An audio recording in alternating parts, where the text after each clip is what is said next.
எங்க அம்மாவெல்லாம் ஒரு மாதிரியா பேசுனாங்க.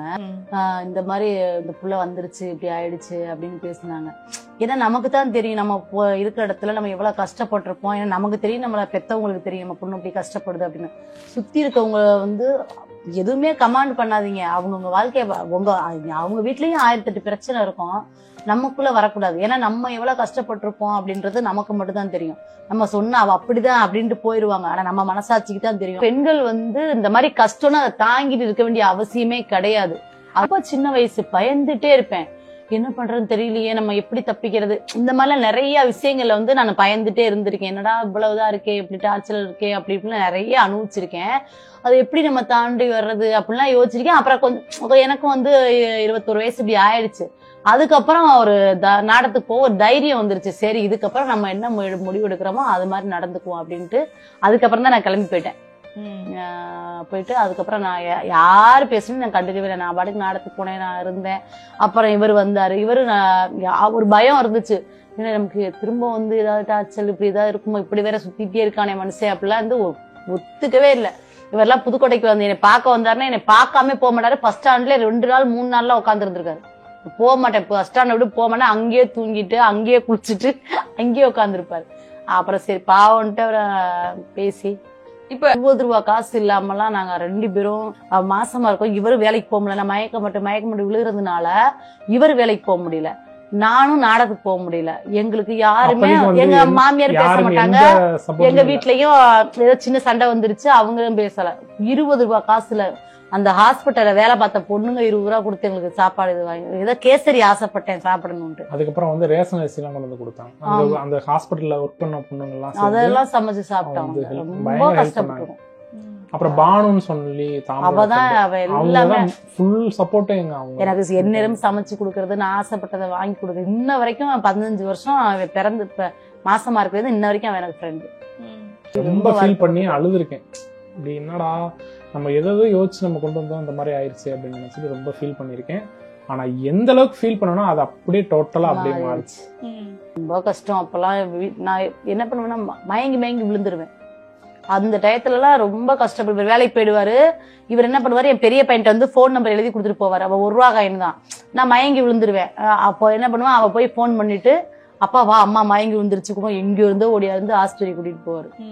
ரொம்ப கஷ்டம். என் ஃப்ரெண்டு இருக்கா, அவ ஃபுல்லா அவதான் பாத்துட்டான். எதுவுமே சாப்பிட முடியாது. எனக்கு வாழைப்பழம் மட்டும்தான் வாந்தி எடுக்க நல்லா வலுவலுன்னு வரும். அது மட்டும்தான் சாப்பாடு. எனக்கு சாப்பிடவே மாட்டேன். எனக்கு பிறந்து டெய்லியும் அந்த வாமிட் வராம இருக்கிறதுக்கு ரெகுலரா ஊசி போட்டுட்டே இருக்கும். ஈவினிங் அந்த ப்ரோகிராம் கரெக்டா இப்ப 12 மணிக்கு போடுறோன்னு வச்சுக்கோங்களேன் ஊசி, 12 மணி வரைக்கும் தான் வாந்தி வராது. அப்புறம் அது அந்த அடுத்த நிமிஷத்துல இருந்து ஆரம்பிச்சிடும். ரொம்ப எனக்கு குழந்தை பிறந்து மறுநாள் வரைக்கும் வாந்தி எடுப்பேன். ப்ரோக்ராம் போயிட்டே தான் இருந்தீங்களா பிரெக்னெண்டா இருக்க இந்த டைம்லயும்? மயங்கி விழுந்துருவேனே, போக முடியாது. நான் மாசமா இருந்தா போக முடியாது. மத்தவங்க எல்லாம் என் கூட நடிச்சவங்க எல்லாம் 7 மாசம் 8 மாசம் வரைக்கும் நாடகத்துக்கு வருவாங்க. நான் மாசமா இருக்கேன்ட்டு தெரிஞ்சுட்டாலே படுத்த படுக்கையாயிருவேன். எப்படி நைட்டு மட்டும் வீட்டுல இருப்பேன், பகல் பூரா பெட்ல இருப்பேன். ஹாஸ்பிட்டல்லே தான் இருப்பேன் குழந்தை பிறகு வரைக்கும். ரொம்ப கஷ்டம். எனக்கு அப்படியே ரத்தமா ஊத்தும் வாந்தி. ஐயோ, அந்த கஷ்டம்லாம் யாருக்கும் வரக்கூடாது.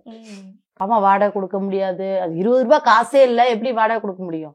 ரொம்ப கஷ்டப்பட்டான். இவன் பிறந்ததுக்கு அப்புறம் தான் எங்களுக்கு ஒரு இதே வந்துச்சு. அவரும் வேலைக்கு போயிட்டாரு, நானும் வேலைக்கு போயிட்டேன். எங்க மாமியார் அவனை பாத்துக்கிட்டாங்க. அதனால நாங்க இதாயிட்டோம்.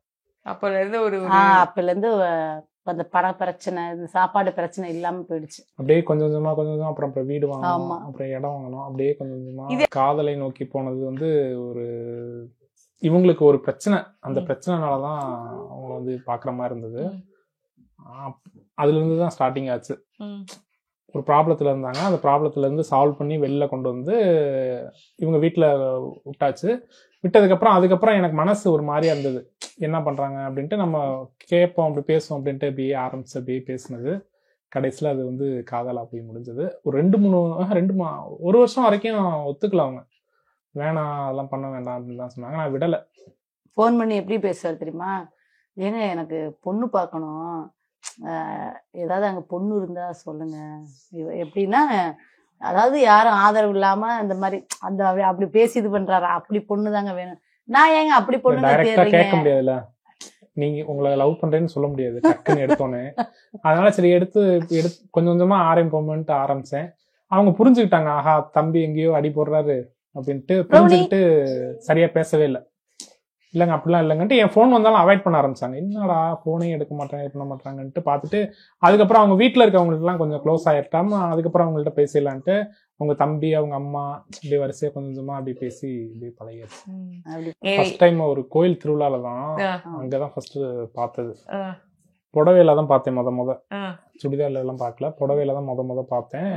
பார்த்துட்டு நல்லா இருக்குங்க, சூப்பரா இருக்குங்க. டைரக்டா போய் சொல்லிட்டீங்களா? அப்படிலாம் சொல்லல, நடந்து போயிட்டு இருக்கேன் அப்படியே சொல்லிட்டு போறாரு.